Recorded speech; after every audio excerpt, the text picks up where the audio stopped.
Hello AoS fans, Robin here, and I'm back again to do a quick little video for you, a little voiceover for you about the new announcement at Gamma this week about Warcry. Warcry was teased a little while ago at the LVO, I think, and we know it's from the makers of Kill Team and Warhammer Underworld, which is why Pete and I are interested in it. And this announcement at Gamma enabled us to learn a little bit more about it. So what do we know about it already? Well, it seems to be Chaos themed. It's on a coffee table size board, it says. You can play it on your coffee break on a coffee table, so it looks like it's nice and small and fast paced, like Warhammer Underworld is, which is great.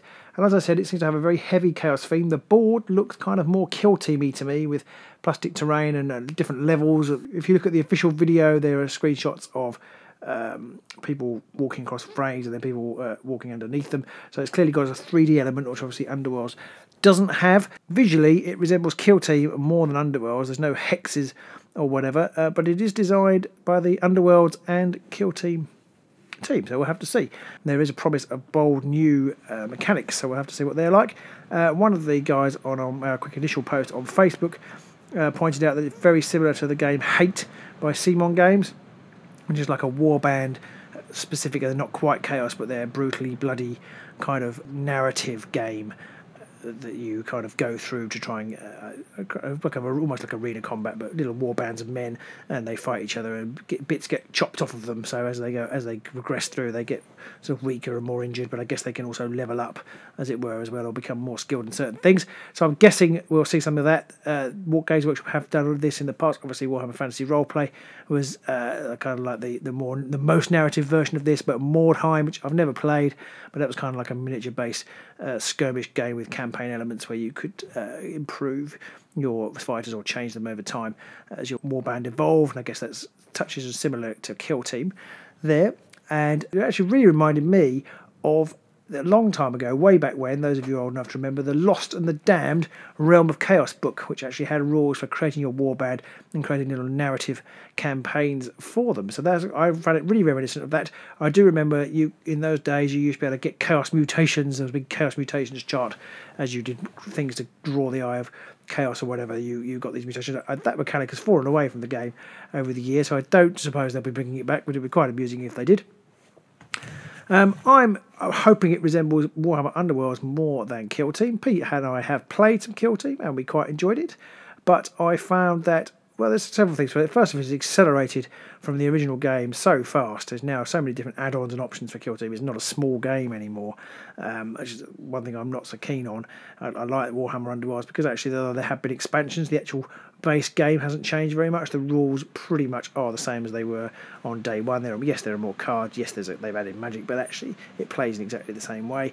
And there's kind of lots and lots of options for Kill Team, and there's lots and lots of options for the warbands of Kill Team, which you haven't got at all in Underworld. And then you've got this whole what you see is what you get issues if you want to put bolters or las cannons or whatever on the models. Then purists want you to have those as well if you're going to play. And if we're looking at the point of view of doing videos, it could get very confusing if this today he's got a chainsword, next week he's got a heavy bolter or something, I don't know. So that has been a barrier of entry for me, and the simple fact that actually you can have so many different options in your warband or in your Kill Team. You can have so many different options in your Kill Team that actually you need quite a lot more figures than beyond the box to play it properly. It's kind of been a bit of a barrier of entry for us, that has. So I'm really hoping that this game is much tighter, so that I love the fact that Underworld you play with the people you get in the box, and I hope that is the same with this Warcry game. I think it'd be really good if they had different types of Chaos Warband that you played.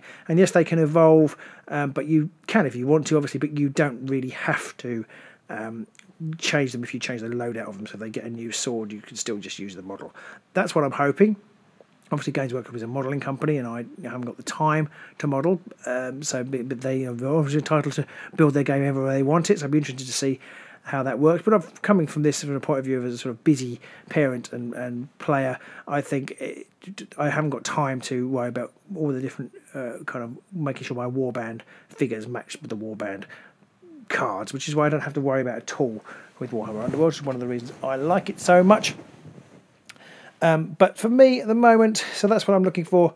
It's sort of tighter warbands, but I like the idea of some narrative action. I think that Warhammer Underworlds, one thing it lacks is that kind of slight narrative tale. You know, every game is like a new game, which is good, and obviously the game works that way. And I can't really see easy ways of making it narrative, but I do kind of miss that. So I think it would be nice to have a warband evolution in the game, working towards something which I do really like. The other thing I have noticed about it is that at the very end of the video, there's a little bit with some warband faction kind of symbols in a row, and I think this might mean we'll get cards specific to the warband faction. Maybe not, but I think probably that each one maybe it'd be like Celtic, and they have different kind of tactics that they can use, and they're specific for the warband. Some of them, I don't know, but I feel like there's going to be factions, and I hope, as I said, the factions are a set of models, and they're what you play with, no matter what you're doing. So that's my hope for the game.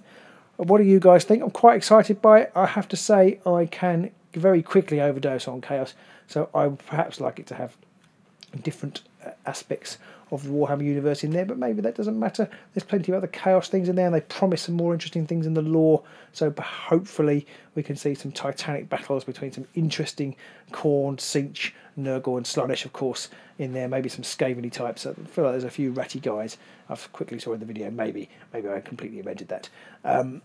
But anyway, there you go. So that's me talking out the top of my head about Warcry.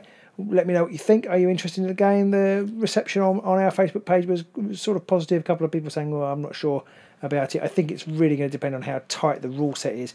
I don't want it to have lots and lots of bolt-ons. I want it to be, as I've said, sort of self-contained. You buy your boxes and you play with it, and that's how I want it to be.